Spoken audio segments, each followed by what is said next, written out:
디퓨지브 트랜스포트를 우리가 컨덕션 전도라고 부르죠. 그랬을 때 이제 디퓨지브 플럭스, 어떤 디퓨전 프로세스에 의해서 전달되는 거는 두 지점의 이제 컨센트레이션 디퍼런스에 비례한다.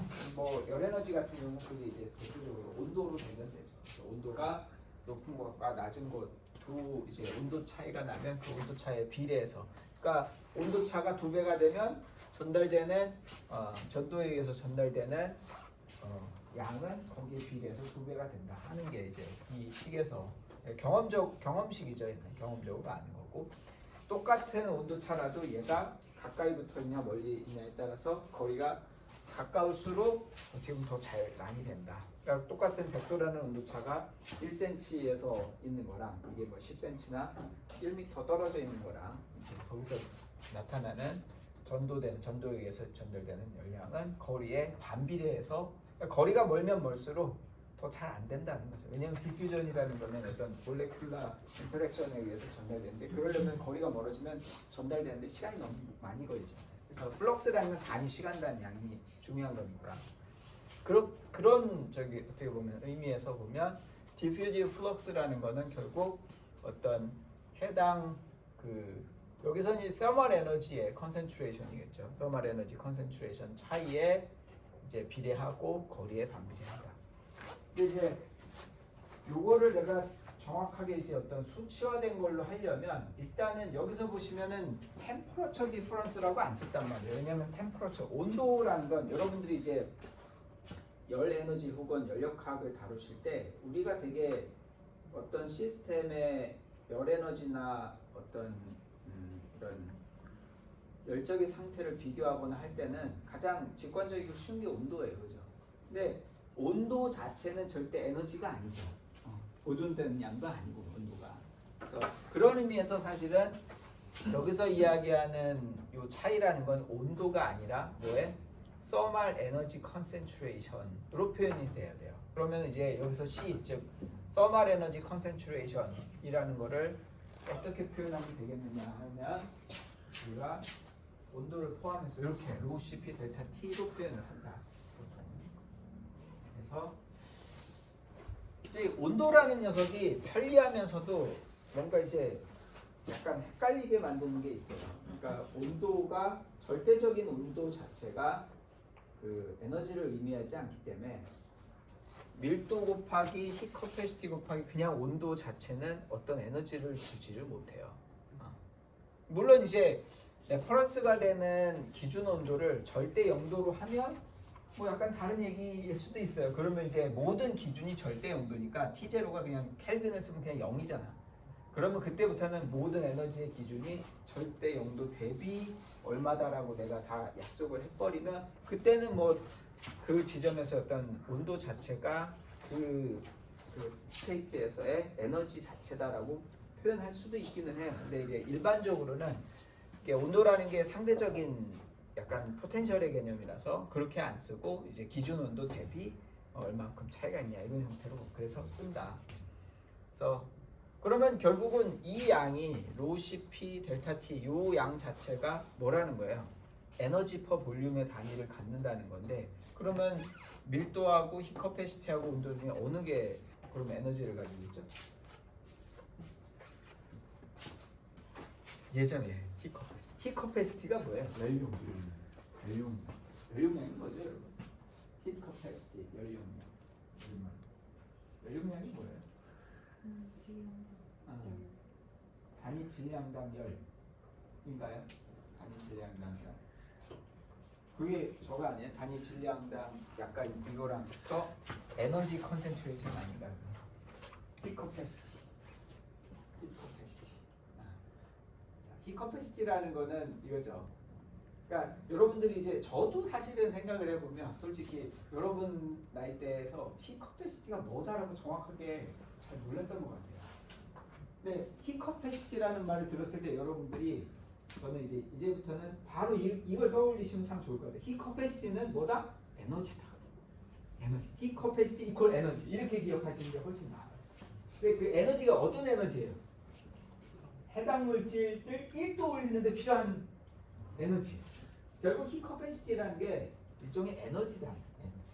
그러니까 여러분들 이제부터 P 커패시티 딱 보시잖아요. 그럼 얘는 에너지다라고 보시면 확실히 많은 이전에 안 보였던 게 많이 보이실 거예요. 그래서 이게 에너지니까 근데 에너지 퍼 켈빈이잖아. 1도 올리는데 들어간 에너지니까 그러면 어떤 주어진 온도 혹은 온도 차를 만드는데 필요한 에너지가 되니까 여기다가 온도를 곱해주면 해당 온도까지 도달하는데 든 에너지가 돼. 그러면 근데 이건 에너지지 에너지 덴시티가 아니잖아요. 나는 뭐가 궁금해요? 에너지 덴시티를 알고 싶단 말이에요. 에너지 덴시티는 에너지를 부피로 나눠야 되는데 근데 여기서 보시면 여기서 그냥 일반적인 히 커패시티는 CP인데 위에 삭갓이 돼 있죠. 해시 돼 있죠. 얘는 뭐야? 퍼 매스야. 단위 질량당의 히 커패시티예요.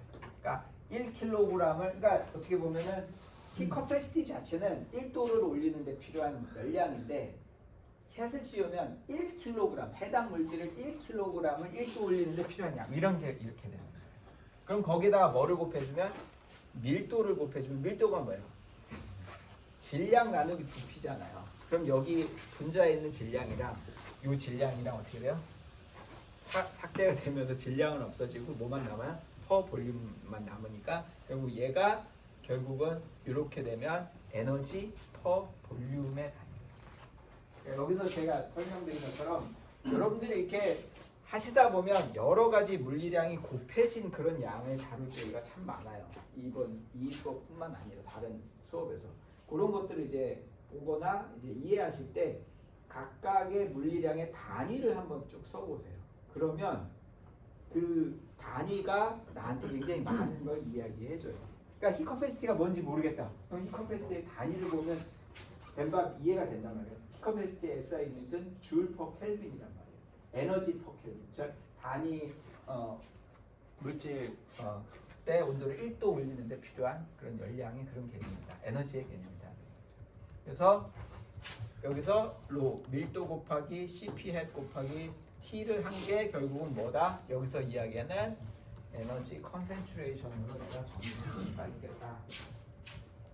사실은 뒤에서 여러분들이 이제 서멀 디퓨지비티하고 서멀 컨덕티비티 이렇게 물리적으로는 사실 실질적으로 동일한 개념의 서로 다른 두 개의 물성치를 여러분들이 다루게 되실 텐데 그렇게 된 원흉인 거예요.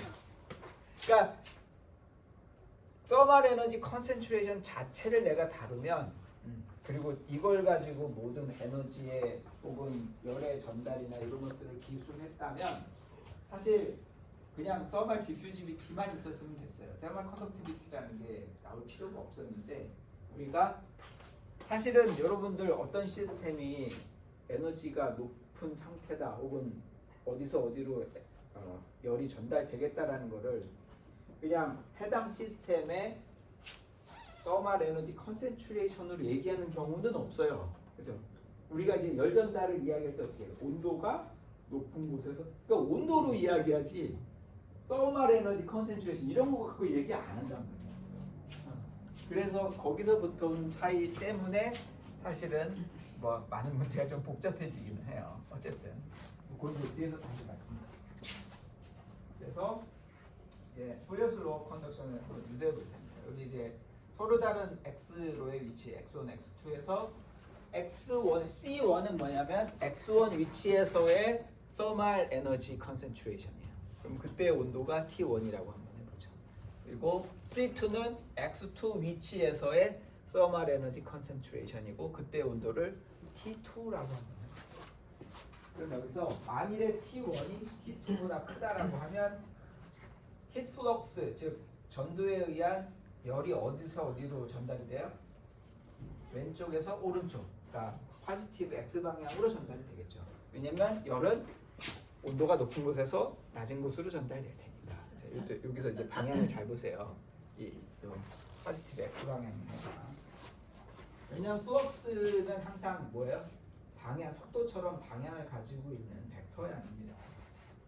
그래서 X 디렉션에서 여기서 이제 여러분들 앞으로 이제 Q라고 하면 이게 히트 플럭스예요. 히트 플럭스고 여기서 조그맣게 X라고 한 건 X 방향으로의 히트 플럭스. 그러니까 이쪽 방향. 왜냐하면 나중에 이걸 2차원, 3차원 내서 X, Y, Z를 구분하기 위해서 이제 뒤에다가 이렇게 조그맣게 쓴 거고요. 아래 첨자로.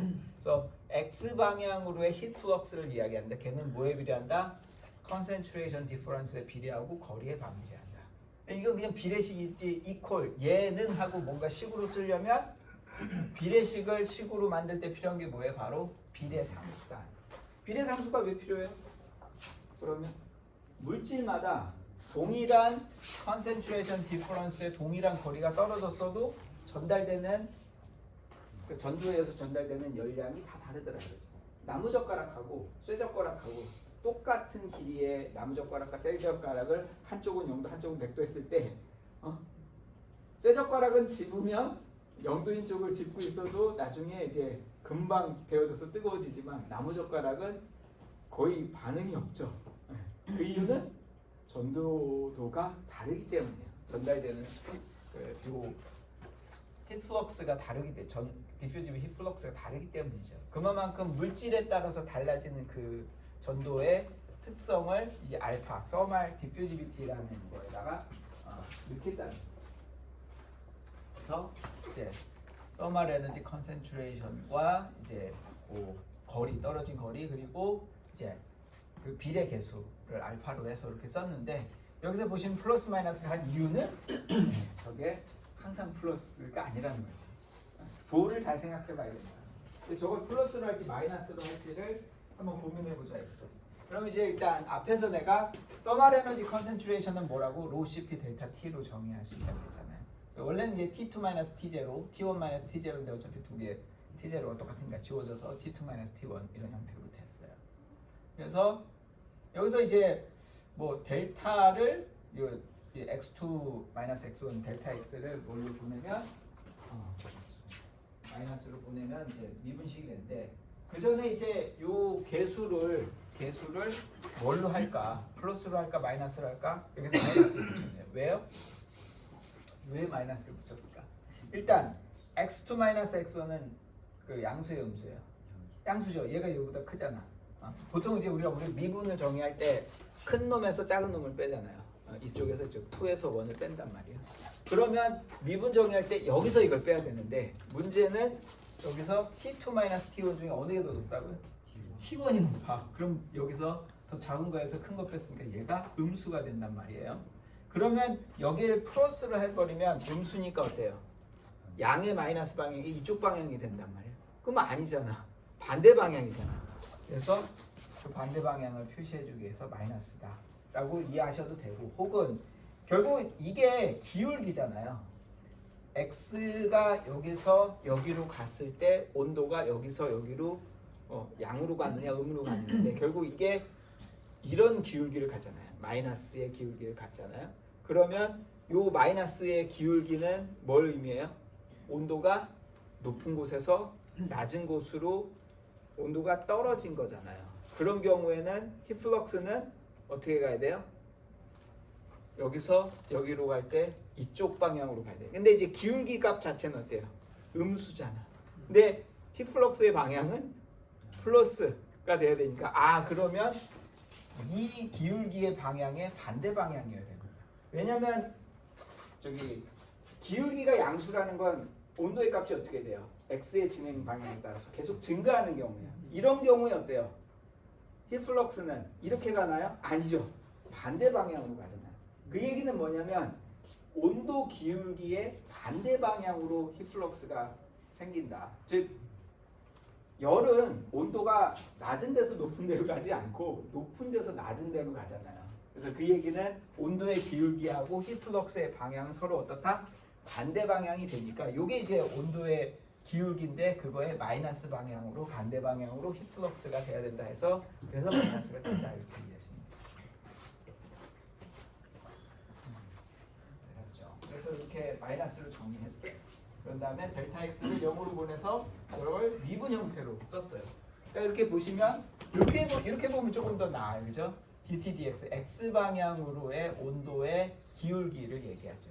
그거의 기울기의 반대 방향으로 이제 히플럭스 x 방향으로 히플럭스가 정의된다. 근데 이제 여기서 보시면 알파도 있고 로도 있고 CP도 있고 너무 지저분하잖아. 그러니까 얘를 하나로 묶어서 뭐라고 불러요? 우리가 여러분들 잘 아시는 바로 thermal conductivity, 열 전도도라는 게 바로. 그래서 열 전도도를 이제 써서 표현한 게 바로 Fourier's law of conduction이죠. 그래서 보시면 Fourier's law of conduction에 나오는 모든 변수들은 여러분들이 너무 익숙하고 편하게 잘 아는 변수들이에요. 보시면 온도, 익숙하잖아요. 열 전달에서 온도. K, thermal conductivity, 열 전도도. 우리가 흔히 이야기하는 열 전도도가 적어요.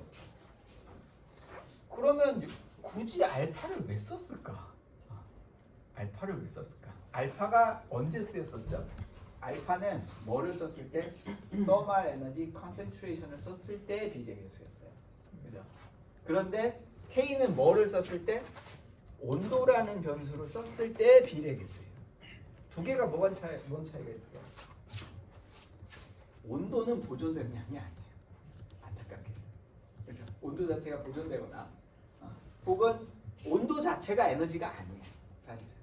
그러니까 우리가 열 전달이라고 하지만 결국은 정확하게 이야기하면 뭐가 전달되는 거예요? 온도가 전달되거나 열이 전달되는 게 아니라 thermal 에너지가 전달되는 거란 말이에요. 사실은.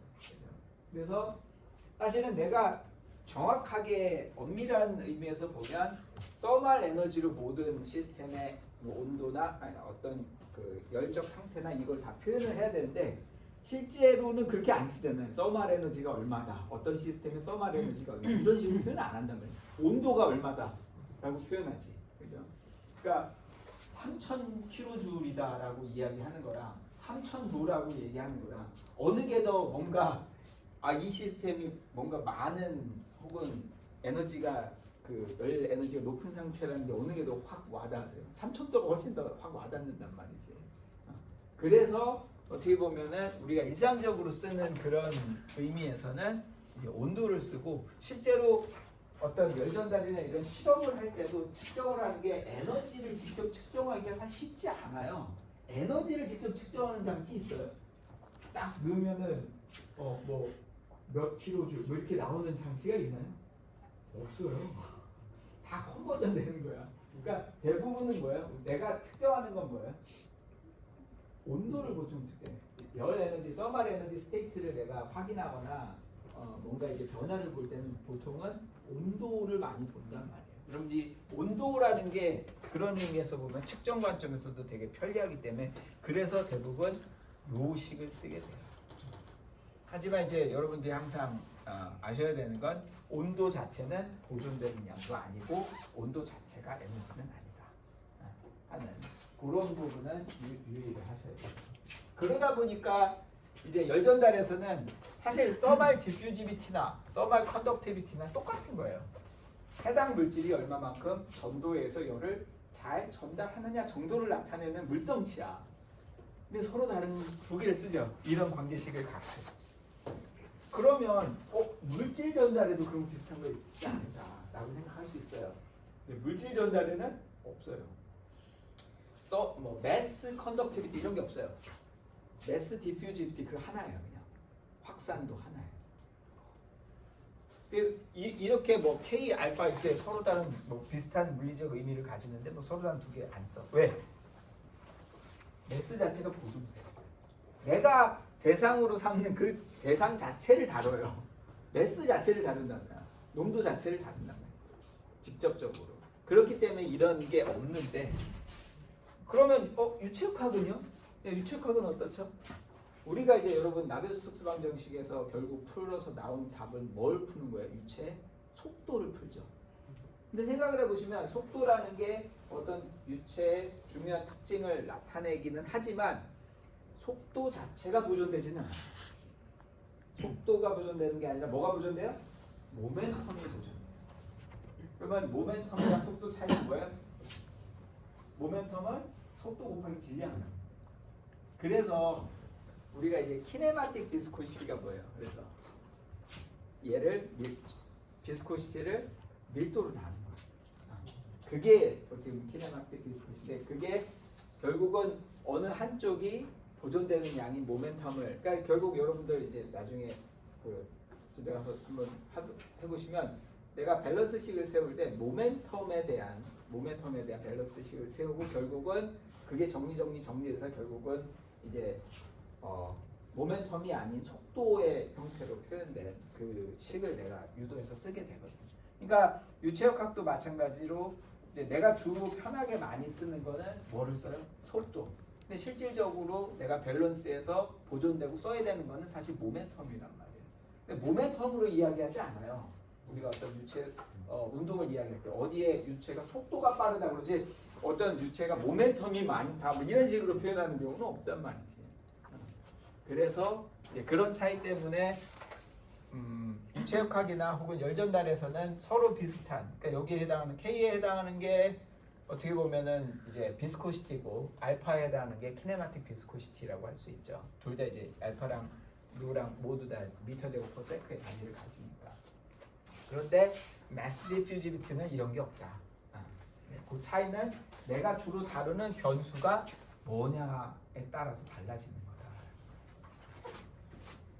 이 정도로 이해하시면 될 거고, 얘를 이제 2차원으로 확장할 수가 있는데 뭐 어렵지 않죠. 그래서 2차원 공간에서 임의의 어떤 방향으로 히트웍스가 있다고 했을 때 얘는 x하고 y로 나눌 수가 있잖아요. 그래서 x 성분, y 성분. 그러면 x 성분은 어떻게 구하면 돼요? x 방향으로의 편차로 표현하면 돼요. 그래서 x 방향은 그러면 y가 고정되죠. 이쪽은 y는 y좌표는 다 똑같잖아요. 그럼 이쪽 방향으로의 플럭스 qx는 어떻게 이런 형태로 편미분의 형태로 표현하면 되죠. y가 고정되고 x만 변하니까. 그래서 마이너스 k 라운드 t 라운드 x의 형태로 표현하면 되죠. 마찬가지로 y 성분은 어떻게 구하면 돼요? y에 대해서 편미분해서 표현하면 돼요. 그럼 전체 q는 x 성분은 qx, y 성분은 qy인 이런 벡터로 표현할 수가 있는 거죠. 그래서 얘를 이제 qx나 qy를 이제 온도로 표현을 하면 이제 마이너스 k 각각 라운드로 해서 얘를 이렇게 묶을 수가 있죠. 그러면 어디서 많이 봤죠, 여러분? 라운드 x, ex 플러스 라운드 y, ey 여기에 플러스 라운드 z, ez 하면 이게 뭐예요? 그레디언트잖아. 제가 그렇게 강조하던 그레디언트가 드디어 나왔어요. 그래서 얘는 3차원 공간에서는 이런 형태로 표현이 되니까 얘가 다름 아닌 그레디언트라서 벡터가 히트웍스, 디퓨지브 히트웍스 Q는 마이너스 K 그레디언트 T로 표현이 된다. 얘는 이제 좌표기에 상관없이 항상 이렇게 표현이 가능하죠. 그리고 이게 사실은 이게 볼드예요. 벡터라는 표시입니다. 그래서 여러분들 이제 답안을 쓰거나 하실 때는 꼭 밑에 밑줄을 그어주세요. 심지어 여기도 사실은 밑줄을 그으셔야 돼요. 제가 다시 이제 자료를 다시 만들면 볼드를 안 하고 그냥 밑줄을 언더바를 했을 것 같은데 지금도 계속 후회하지만 이미 후회하긴 너무 늦었지. 모든 자료가 저렇게 돼 있어갖고 바꿀 수가 없어요. 어쨌든 여러분들은 손으로 쓰실 때는 항상 밑에 언더바를 써서 벡터 표현을 꼭 구분해서 해주시라. 그레디언트 오퍼레이터는 이제 직교좌표기에서 이런 형태로 이제 표현이 되는 거죠. 자, 마지막으로 이제 우리가 인터페이스에서는 결국은 스테디 스테이트에서는 이 인터페이스로 들어온 거나 이 인터페이스에서 나간 열량이나 두 개가 같아야 돼요. 왜? 스테디 스테이트라고 했잖아. 그 얘기는 스테디면 시간에 따라서 안 변해야 돼. 만일에 들어온 것보다 나간 게 더 많으면 이 지점은 열이 더 빠졌잖아. 그럼 온도가 내려가야 돼. 거꾸로 들어온 것 많은데 빠지는 게 적다? 그러면 열이 더 많이 들어왔으니까 얘는 온도가 올라가야 돼. 그럼 그럴 일이 일어나면 안 되죠. 인스테디 스테이트라고 했는데 아직 스테디에 도달을 안 한 상태인 거야. 그래서 이런 인터페이스에서의 스테디 스테이트 분석은 여기에서 들어간 것만큼 여기서 나온다. 그럼 이제 요 그림에서 여러분 이제 기울기가 다르네요, 그죠? 두 개가 이제 기울기가 다른데 여기서 A가 컨덕티비티가 높아요, B가 컨덕티비티가 높아요. 어느 게 A, B, A 물질, 그러니까 어떻게 보면 두 물질이 컨덕티비티가 달라서 저렇게 이제 기울기가 다르게 표현이 되는 거거든요. 어느 게 더 높은 걸까요? A가 왜요? 기울기가 얘는 기울기가 더 작죠. 선생님이 여기서 보시면 그러니까 기울기가 B가 더 크잖아요. A보다 그죠? 그러면 가령 얘가 2고 얘가 1이라고 해보죠. 편의상. 그러면 근데 얘가 얘보다 큰데 같아야 돼. 그러려면 얘는 1이고 얘가 2여야 된다. 결국은 요 물질의 컨덕티비티는 요 물질의 컨덕티비티보다 작아야 돼. 그래야 같아질 수 있거든. 그렇잖아요.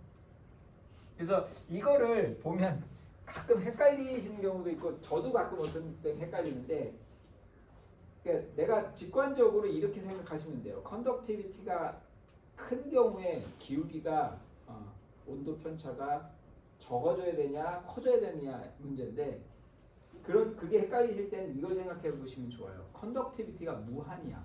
그럼 어떤 상황이 벌어질까요? 무한대의 컨덕티비티를 가졌다. 그런 경우라면 무한대의 컨덕티비티를 가진 물질 내에서 온도 편차라는 게 있을 수가 있을까요? 있을 수가 없어요. 모든 지점이 다 무조건 다 똑같아야 돼. 왜? 어디가 어디보다 높거나 낮으면 순식간에 그 열이 높은 데서는 순식간에 빠져나오고 낮은 데서는 옆에서 순식간에 열이 들어와 갖고 온도를 다 똑같이 맞춰주는 무조건 다 동일해야 돼. 절대적인 공산당이죠. 그게 이제 컨덕티비티 무한대예요. 모든 게 다 똑같아요. 저거. 그러면 모든 게 다 똑같다는 건 위치에 따른 기울기가 없다는 거예요. 그 얘기는 컨덕티비티가 크면 클수록 이 기울기가 이렇게 높게 돼요. 반대로 단열이 잘 된다는 건 뭐예요? 컨덕티비티가 좀 낮은 거잖아요. 그러면 온도 편차가 있어도 그걸 버틴다는 거예요. 이거 이제 뭐 열저항 뭐 이런 형태로 이제 이런 개념으로 이제 표현을 하기도 하는데요. 그러니까 저항이라는 거는 어떻게 보면 컨덕티비티의 역수니까. 그래서 단열 성능이 좋다는 걸 이제 열저항이 크다 뭐 이렇게 얘기도 해요. 그러니까 저항이 크다는 거는 어떤 큰 변화를 버티는 힘이 크다는 거죠. 그래서 이쪽에서 이쪽으로 막 하면 100도가 나도 얘가 이제 무너지지 않고 그걸 유지를 한다. 뭐 이런 개념을 생각해 보실 수 있어요. 그래서 요 관련된 내용은요. 사실 여러분들이 이제 전도하고 컨덕션하고 관련해서 혹은 프리어스 로하고 관련해서 이제 저 관련된 내용을 이해하시거나 하실 때 중요한 내용이기도 하고 실제로 이제 엔지니어링 관점에서도 여러 가지로 우리가 이제 생각해 볼 게 많아서 이제 중간고사에서 단골로 나오거든요. 그래서 첫 번째 제가 이제 물어봤던 질문이 실제로 전에 이제 냈던 거에서 이렇게 그림을 그려드리고 어느 물질의 컨덕티비티가 더 큰지 설명하시고 이런 게 하나 이제 예시 문제였고 또는 이제 이게 서로 다른 두 개의 물질을 이렇게 합쳐놨잖아요. 왜 이런 걸 쓸까요? 우리가 집을 지을 때 단열이 잘 되게 할 수 있는 가장 좋은 방법은 단열 성능이 높은 물질로 집을 지으면 돼요. 그렇지? 그러면 되지. 근데 현실적으로 그러기가 쉽지가 않아요. 가령 이제 단열재로 많이 쓰이는 게 스티로폴이잖아요. 진짜 좋거든요. 단열. 그러면 스티로폴로 집을 지으면 무너지죠. 그러니까 단열 성능은 좋을지언정 집이 가져야 되는 기계적인 그 강도나 이런 게 약해서 그걸로는 쓸 수가 없잖아.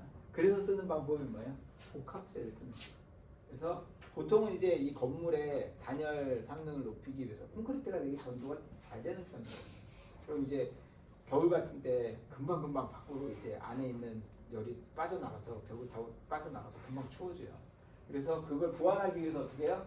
벽 중간에 스티로폴 같은 단열재를 이게 이렇게 여러 개의 물질을 가지고 이렇게 붙여서 이제 이렇게 어떻게 보면 그런 벽을 만드니까 이제 컴포지트 월이라고 하는데 그런 경우에 그러면 실제로 여기서 여기로 전달되는 전체 이제 열 전도도가 얼마냐 하는 걸 계산할 수가 있어요. 그럼 그거 어떻게 계산하세요?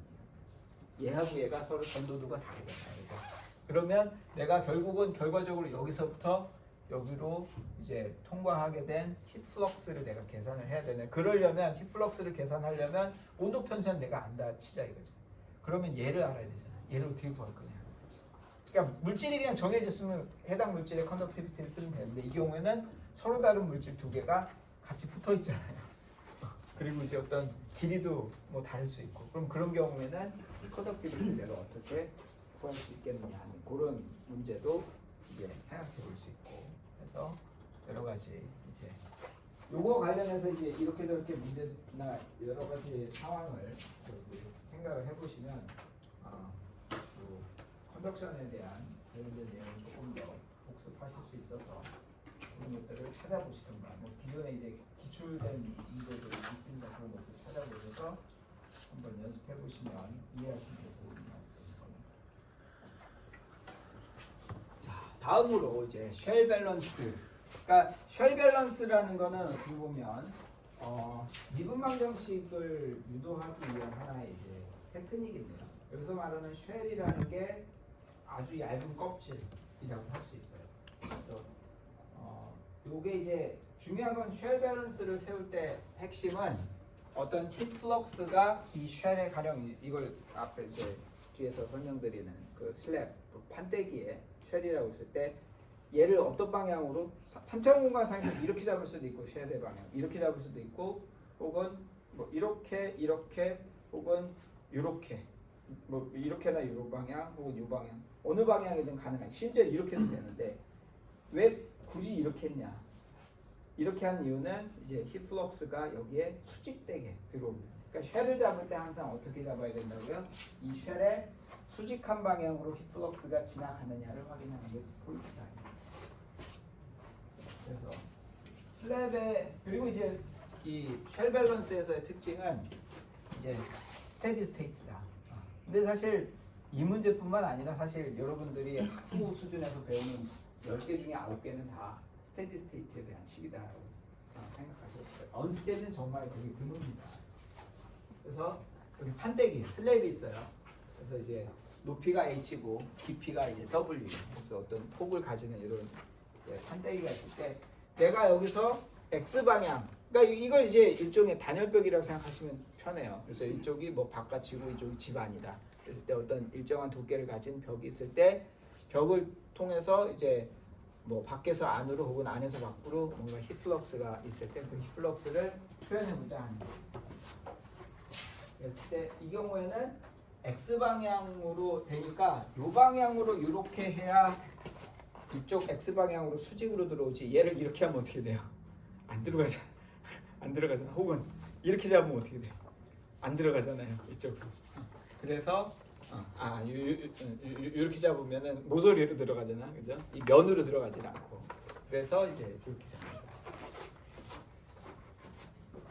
그랬을 때 이제 요 빨갛게 표시된 저 이제 쉘의 그 두께를 델타 x라고 해보면 그러면 이제 밑에 x 좌표가 여기가 x일 때 여기가 x일 때 여기 이 두께가 플러스 x 플러스 델타 x가 이 지점의 x 좌표는 x 플러스 델타 x가 되겠죠.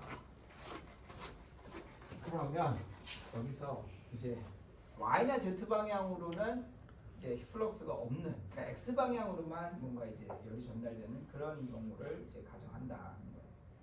그 경우에 이제 요 밸런스식인데 이 밸런스식이 결정적으로 뭐에 대한 어떤 시스템에 대한 밸런스식인가요? 우리가 이제 여러분 케미컬 엔지니어한테 가장 중요한 게 밸런스식인 거는 뭐 이미 아실 건데 중요한 게 이제 이 밸런스가 어떤 대상 시스템에 대한 밸런스잖아요. 그러면은 이 밸런스의 대상이 되는 시스템이 뭐냐는 거죠. 이 슬랩 전체예요? 아니면은 여기 빨갛게 표시된 요 쉘이에요. 슬랩 전체일까요? 아니면 저 빨갛게 표시된 요 어떻게 보면 슬랩의 일부분일까요? 여기서 말하는 이 밸런스의 대상이. 그러니까 시스템을 내가 뭘로 생각했나요? 그러니까 많은 학생들이 이걸 헷갈리시는데 여기서 대상은 쉘이에요, 쉘. 이렇게 중간에 돼 있는 요 아주 두께가 아주 얇은 요 쉘이 어떻게 보면 쉘로 들어가고 나가고 혹은 그 내부에서 생성되고 한 그거기 때문에 요 그 식을 살펴보실 때 저게 시스템이 쉘이다 전체가 아니라 라는 거를 이해하시면 조금 더 이해하기가 쉬워요. 자, QX도 나왔네. X 방향으로 히트 플럭스인데 어느 위치에서? X에서. 결국은 요 X에서 어느 방향으로? 이쪽으로 요 안으로 히트 플럭스가 들어와요. X 방향으로. 그죠? 그러면 여기서는 rate of heat in이잖아. heat in이라는 건 여기서 thermal 에너지를 얘기해요. rate니까 단위 시간당 들어온 thermal 에너지예요. 플럭스가 아닙니다. thermal 에너지는 그러면 플럭스는 단위 면적당 단위 시간당의 양이니까 전체 thermal 에너지를 알려면 플럭스에다가 뭐를 곱해줘야 돼요? 들어오는 면의 면적이 얼마야? 여기서 빨갛게 표시된 면의 이쪽 면은 높이가 h고 폭이 w니까 요만큼 요 면적이잖아요. 그럼 그 면적이 w 곱하기 h. 그러면 qx 곱하기 wh는 얘가 뭐예요?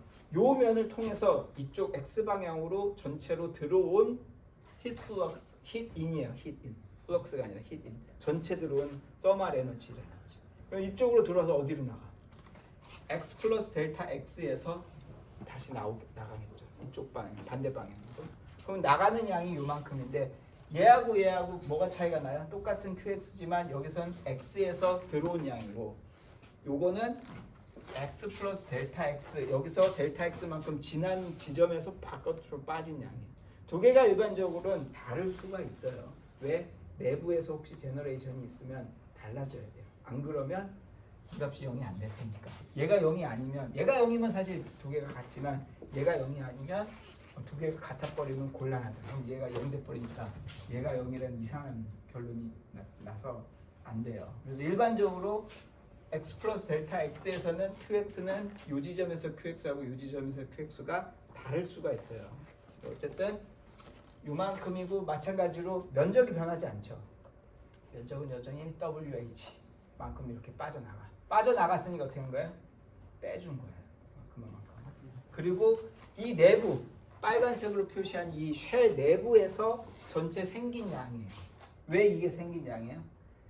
여기서 말하는 S가 뭐냐면 단위 부피당 생성된 혹은 제너레이션된 생성되거나 혹은 소모된 전체 양이에요. 그러면은 단위 부피당이니까 여기다 뭐를 곱해주면 이 쉘의 전체 부피를 곱해주면 이게 쉘 내부에서 생성된 제너레이션 레이트가 됩니다.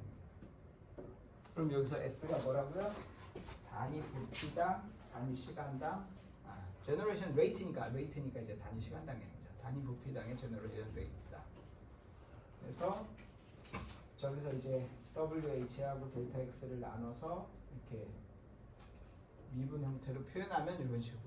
그래서 이 두께가 0으로 가면 결국 이게 두께가 없는 어떤 면이잖아요. 그 얘기는 이 슬랩 그 판때기 내부에 여기든 어느 임의의 위치에서든 항상 뭐가 성립해요?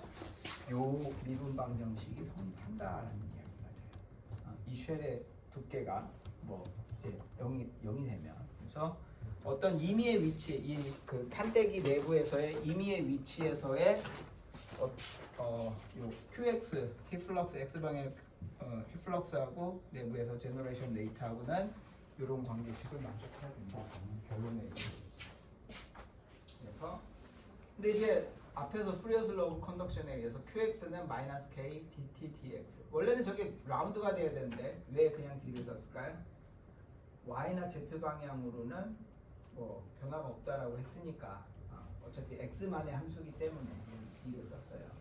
그렇게 되면 온도에 대한 2차 미분과 S의 합이 0이다 라고 써요. 여기서 보시면 이제 K가 없어졌는데 그 이유는 K가 사실 의미가 없어요. 왜냐하면 우리가 S가 0인 경우를 보통 생각하거든요. S가 0이라는 건 뭐예요? 판때기 내부에서 열이 생성되거나 혹은 없어지거나 이런 경우는 거의 없거든요. 사실 무슨 뭐 열나는 뭐 열판 이런 거 아닌 다음에는 대부분의 문제에서는 내부에서 뭔가 제너레이션은 없는 경우가 많아요. 단순한 의견의 문제에서는. 그러면 이제 결론은 온도에 대한 2차 미분이 0이가 되니까 얘를 어떻게 두 번 적분하면 돼요. x에 대해서. 한 번 적분하면 상수가 나오잖아요. 한 번 적분하면 dt dx는 a. 그러니까 X가 나오고 그걸 한 번 또 적고 나면 AX 플러스 B 이렇게 되는 거예요. 얘가 어떻게 보면 C1 이후에 C2죠. 적분상수. 두 번 적분한 거예요. 그래서 아까 이제 그 인터페이스에서 이거 표현할 때 직선으로 제가 표현드렸잖아요. 스테디 스테이트에서 이런 슬랩 내부의 온도 분포는 그래서 항상 뭐를 갖는다? 직선의 온도 분포를 갖게 돼요. 그래서 시험 문제 제가 그것도 낸 적 있어요. 단열벽에서 스테디 스테이트일 때 예상되는 온도 프로파일을 그려봐라. 직선을 그리시면 돼요. 그럴 때는. 근데 이제 요 모양이 판이 아니라 이런 실린더 모양이 되면 약간 문제가 달라져요.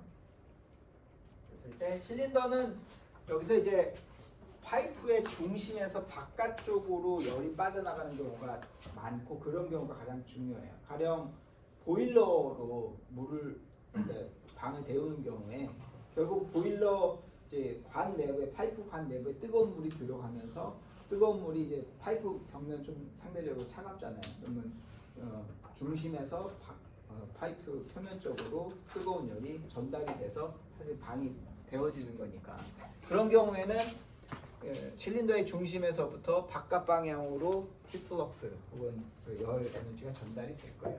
그래서 그런 경우에는 쉘을 어떤 모양으로 이렇게 이제 속이 빈 관 모양으로 이렇게 잡으면 어떻게 보면 중심에서 바깥쪽으로 가면서 수직으로 요 면에 수직으로 나가게 되니까 방사형으로 나가게 됩니다. 그래서 그런 관 모양이 쉘을 만들면 된다. 그랬을 때 저 쉘의 이제 두께를 델타 R이라고 하면 중심으로부터 안쪽 면까지의 거리를 R이라고 그러면 바깥쪽 면까지의 거리는 거기서 델타 R만큼 더 가면 되니까 R 플러스 델타 R이 되는 거예요. 여기서도 마찬가지. 길이 방향이나 혹은 이제 그 회전 방향으로의 히플럭스는 없다라고 가정을 해봅니다. 그랬을 때 요 밸런스는 뭐에 대한 거라고요? 그 빨간색으로 표현한 요 쉘에 대해서 요 쉘에 대해서 쉘 안쪽으로 들어가고 나가고 안에서 생기고 요거를 밸런스를 쓴 거예요. 그랬을 때 들어가는 건 어떻게 들어가요?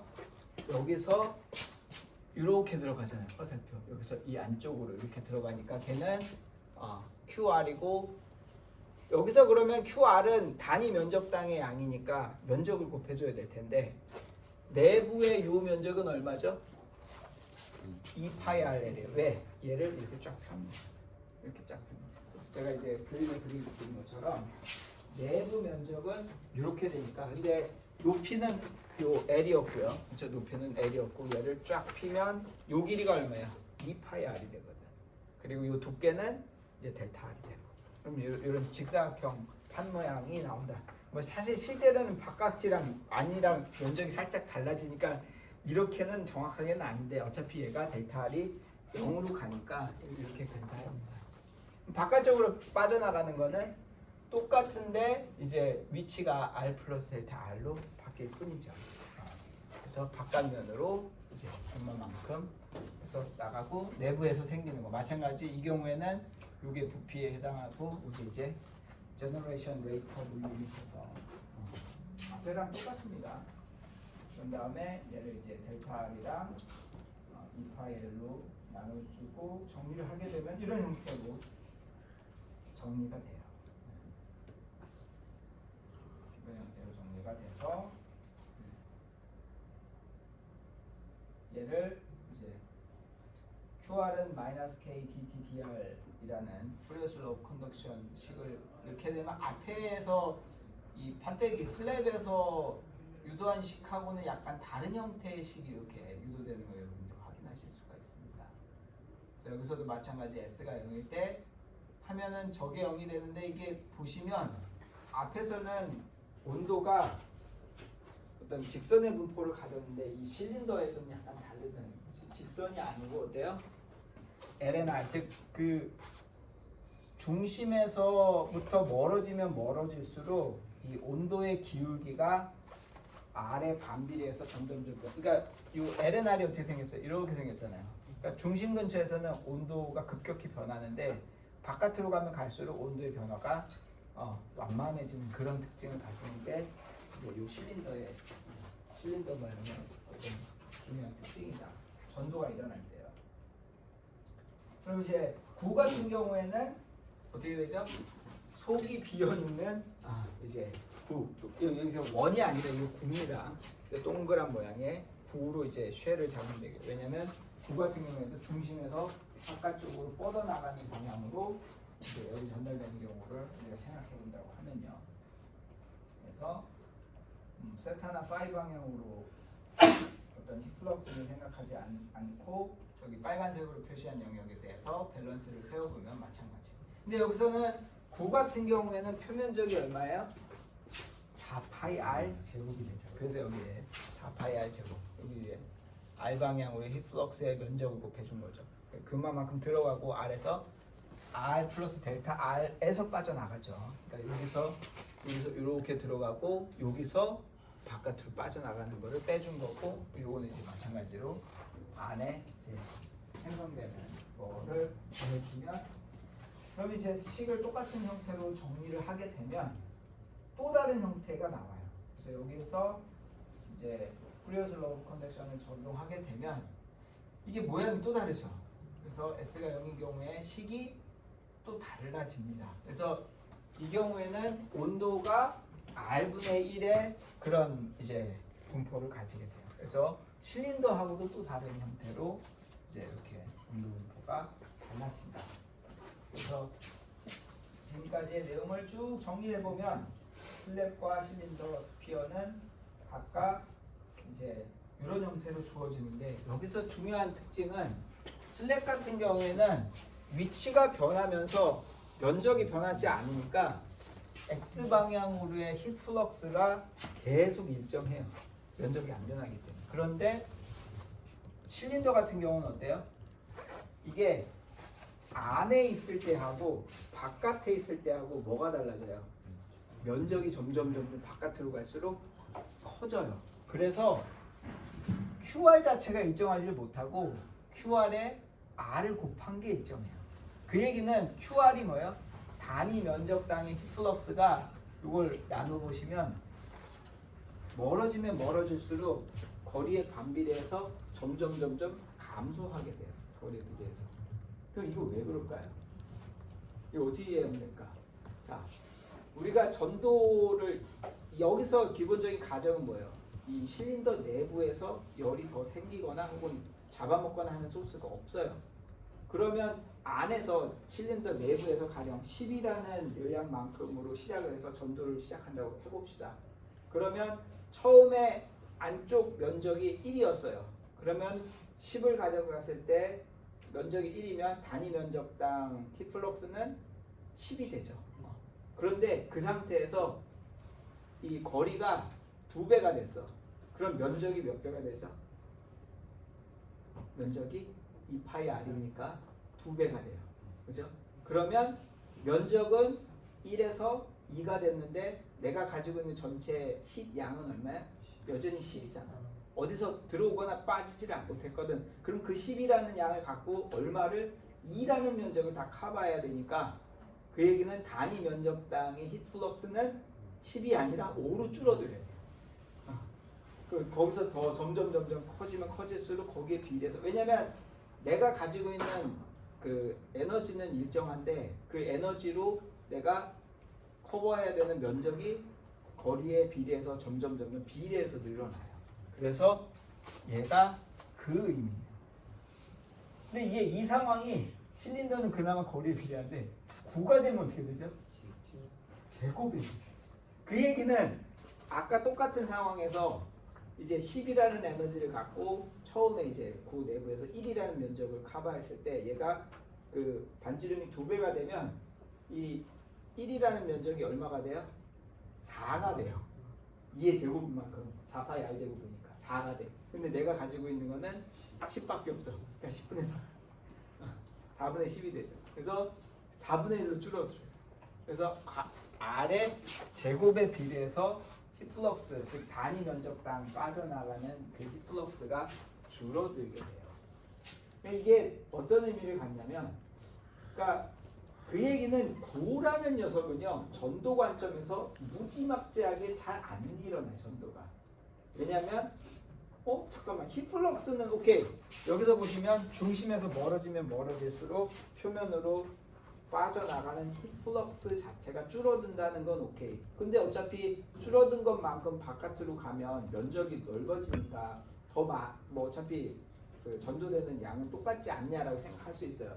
맞아요. 똑같은 구 모양이라면 차이가 없는 게 맞아요. 그런데 이 구 모양을 구가 아니라 똑같은 부피에 가령 차를 생각을 해보세요. 동그란 구 모양의 차를 해서 얘를 모양을 바꿔봐요. 실린더 혹은 정육면체로 바꿔봐요. 그러면 어떻게 될까요?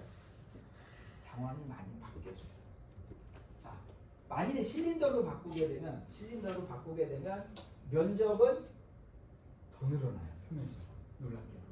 표면적 더 늘어나고요. 또 이 반경 방향으로 이제 증가하는 힙플럭스는 얘는 아래 제곱에 반비례해서 감소했지만 얘는 아래 비례해서 감소하기 때문에 힙플럭스가 생각만치 많이 줄어들질 않아요. 그래서 면적도 늘지 힙플럭스도 늘지. 그 얘기는 뭐예요? 전체 힙 로스는 플럭스 곱하기 면적인데 표면적인데 그게 늘면 늘었지 줄지를 않아. 거기에다가 실린더가 아니라 이건 정육면체가 되면 이게 판이 돼버려요. 그러면 쭉쭉쭉쭉 다 빠져나요. 표면적도 더 커질 거. 그리고 참고로 말씀드리면 모든 그 삼체원 입방체 중에 자기가 가진 그 부피당 표면적이 가장 작은 지오메트리가 9예요. 그래서 이게 수학적으로 이제 증명이 있는데 이게 쉽지는 않더라고요. 제가 그게 이제 있으면 좀 보여드리려고 그랬었는데 어쨌든 9고요. 그래서 가령 우리가 보온병을 만들 때 가장 효율적인 보온병은 9예요. 9 모양의 보온병. 근데 여러분 9 모양 보온병 보신 적 있으세요? 없죠. 보통 실린더로 만들잖아. 근데 이제 제가 혹시나 해서 찾아봐서 있어요 실제로.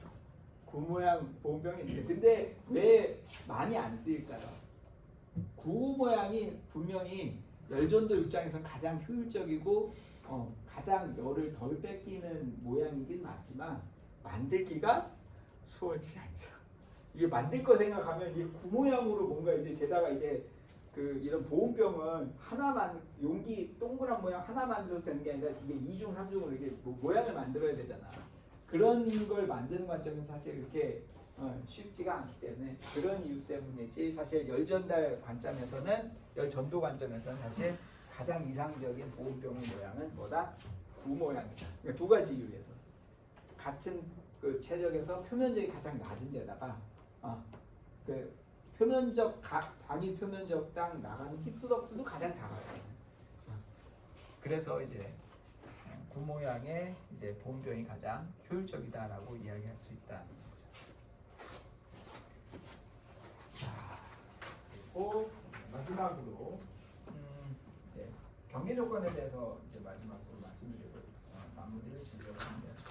우리가 온도 열전달 문제를 다룰 때 가장 쉽고 명확한 경계 조건은 각 두 지점에서의 이제 온도 값을 주는 거예요. 가장 명확하죠. 근데 이제 모든 문제가 온도가 정확하게 주어진 경우가 항상 있는 건 아닌 게 가령 이런 경우가 있어요. 인슐레이션, 단열, 애디어베틱 뭐 이런 거 많이 쓰잖아요. 그러면 인슐레이션 단열이 됐다는 건 어떨 거냐? 혹은 보일러 같은 경우에 일정한 열량을 줄 수가 있단 말이에요. 그 파이프 표면에. 그런 경우에는 온도를 주는 게 아니에요. 온도 몰라야 내가. 열량, 어떤 힙플럭스 조건을 주는 경우가 있거든. 그 경우에는 이제 이런 식으로 어떻게 보면은 힙플럭스나 그 이런 것들을 주는 거는 힙플럭스가 주어진다는 건 어떤 면에서는 온도 자체가 아니라 온도의 기울기를 주는 거예요. 그래서 이렇게 인슐레이션 같은 경우에는 기울기가 없다, 0이다라고 주시면 되고 혹은 이게 어떤 값, 힙플럭스, 주어진 힙플럭스일 때는 그 값이 어떤 온도의 기울기 값으로 주어지는 경우가 있다. 그래서 온도의 직접적인 값을 주는 게 아니라 기울기 값을 주는 경우도 있고요. 사실 오늘 강의에서 중요한 포인트는 이거예요. 뉴턴스 로 오브 쿨링이라는 게 있는데 이게 실제 많은 엔지니어링 문제에서는 앞에서 설명드린 거는 동일한 페이지에서 솔리드 특히나 그냥 일반적으로 솔리드는 솔리드 혹은 리퀴드는 리퀴드 플루이드 내에서의 보통 이제 전도를 이야기하는 거였고, 실제로는 사실 솔리드하고 플루이드 사이에 그 인터페이스 트랜스포트가 굉장히 많아요. 가령 보일러 문제만 해도 가운데 물이 흐르고 물하고 쇠로 된 쇠 파이프 사이에 열 전도가 일어나야 되잖아요. 그러면 그 경우에는 그냥 단순히 온도 차로 전도만 일어나질 않아요.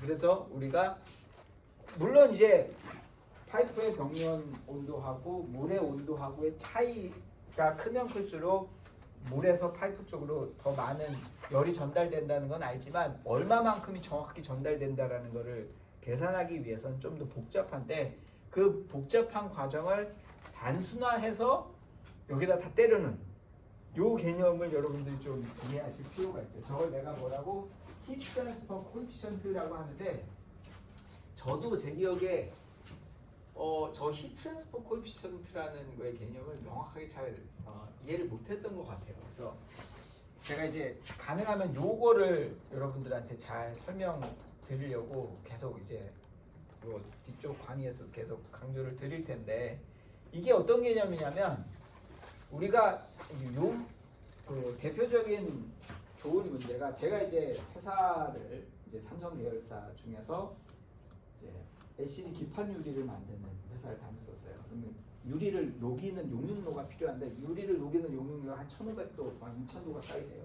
그럼 그렇게 1,000도가 넘는 엄청 뜨거운 그 용융로 겉에서 이 용융로에서 바깥으로 열이 얼마나 로스가 되고 이런 계산을 해야 되는 상황이 있는데, 그게 되면 단순히 용융로의 표면 온도하고 공기 온도만 안다고 해서 쉽게 계산할 수 있는 게 아니에요. 뭐 여기가 1,000도고 여기가 25도면 1,000도에서 25도 하고 이제 뭐 그 더말 컨덕티비티 곱해서 뭐 단순 전도로 이렇게 하면 되겠지. 그게 아닌 게, 이렇게 1,000도가 넘어가면 그 용융로 근처에 아지랑이 펴요. 그 얘기는 여기에 붙어 있는 그 공기가 어떻게 돼요? 1,000도처럼 뜨겁게 달구어진 난로, 어떻게 보면 난로지, 난로 주변에 공기가 데워져서 밀도가 낮아지니까 어떻게 돼요? 위로 올라가. 그래서 이제 자연 대류가 생겨요. 아지랑이가 그거잖아요. 그리고 1,000도가 넘어가면 복사가 생겨요. 그러니까 이제 직접 어떤 대류나 전도가 아닌 직접 그 빛의 형태로 일렉트로매그네틱 웨이브의 형태로 직접 전달이 돼요. 그러면 걔는 우리가 아는 전도나 그 대류 가지고 설명할 수 있는 게 아니에요. 걔는 이제 따로 이제 복사열을 따로 또 추가해야 되거든요. 근데 게다가 이제 주변에 이제 어떤 대류가 생기는데 이게 되게 복잡해. 그러면 이걸 전도, 대류, 복사 다 일일이 풀어갖고 얘를 풀어서 실제로 전달되는 양을 계산한다? 못해요. 일단 거의 계산을 정확하게 하는 것 자체가 불가능하고, 그런 식의 접근으로 해서는 제대로 된 열 전달을 계산할 수가 없어요. 그래서 대부분의 경우 그런 문제에서는 탱크의 표면 온도하고 공기 온도의 차이에 일단 비례할 거다. 전달되는 거. 탱크의 온도가 뜨거우면 그 뜨거울수록, 공기가 차가우면 차가울수록 그 사이 온도 차이에 비례해서 더 많이 될 거다라는 건 명확한 사실이잖아요. 거기에 그 밖에 그러면 여러 가지 어떻게 보면은 그러면 그냥 뭐 비례계수에서 적당한 계수로 쓰면 되지 않냐 한데, 이 히트 트랜스퍼 코에피션트가 어려운 게 가령 이런 거예요. 비례계수를 내가 찾았어. 그래서 1,000도에서 비례계수를 찾은 다음에 얘를 1,500도 혹은 2,000도로 올렸을 때, 그러면 가령 2,000도가 되면 1,000도 대비 이 온도차가 얼추 2배가 되는 거잖아요. 그러면 내가 열 전달이 2배만 되냐? 아니, 훨씬 더 많이 돼요. 왜? 온도가 그만큼 높아지면 대류가 훨씬 더 활발해지고 복사도 더 많이 되거든. 그래서 단순히 이 온도 차로만은 설명이 안 돼요. 그러니까 이 히트 트랜스퍼 코에피션트라는 것 자체가 굉장히 많은 것들을 다 포함하는 그런 파라미터란 말이에요. 그래서 요거 자체가 사실은 온도의 함수로 내가 구해야 되기도 해요. 이렇게 온도 편차가 큰 경우에는. 그래서 그런 것들을 지금 설명드린 것처럼 뭐 그러면 그 상황을 정확하게 다 하려면 주변의 어떤 상황이다 이런 것들, 뭐 플로우 필드나 서피스 컨디션 이런 것들을 다 고려한 일종의 모든 효과를 다 때려는 이런 걸 이제 럼프드 파라미터 어프로치라고 하거든요. 그래서 이런 럼프드 파라미터 어프로치이기 때문에 요 히트 트랜스퍼 코에피션트라는 개념은. 그래서 여러분들이 그 개념을 조금 이해하시는 게 굉장히 중요하다 하는 게 이제 포인트예요. 요 히트 트랜스퍼 코에피션트는 계속 제가 뒤에 강의에서도 말씀을 드립니다. 계속해서 이제 이런 게 있고 이제 또 제가 이제 또 추후에 또 말씀을 드리도록 하겠습니다. 오늘 이번 주 강의